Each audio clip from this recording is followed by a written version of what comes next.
Гумеров Фарид Рифович. Уважаемый Ради Фаридович, уважаемые коллеги, в республике на прошлой неделе произошел 141 пожар, при которых погибли 7 и спасены 42 человека.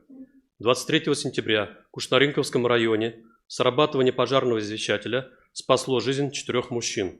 В момент пожара, находившиеся в квартире, спали, будучи в состоянии алкогольного опьянения. Установленный в их жилье извещатель сработал на дым. Соседи, услышав звук мини-сирены, взломали дверь и спасли спавших мужчин. В отчетный период природные пожары не зарегистрированы.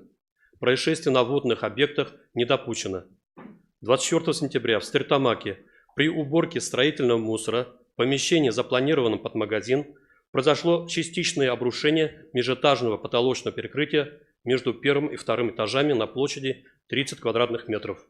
Погибших и пострадавших нет. Жильцы 6 квартир расселены. Запланировано завершение ремонтно-восстановительных работ до 30 октября. 27 сентября в селе Осяново Дюртюлинского района в результате отравления газом погибла семейная пара. В настоящее время выясняются причины и обстоятельства этого происшествия. 29 сентября в систему 112 поступило сообщение о жесткой посадке безмоторного дельтаплана в Учеленском районе, вблизи села Старобалбуково.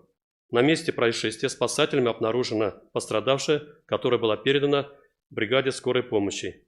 После оказания больнице медицинской помощи пострадавшей назначено амбулаторное лечение. В завершение докладываю, что сил и средств для реагирования на пожары и чрезвычайной ситуации достаточно. Доклад окончил. Спасибо большое.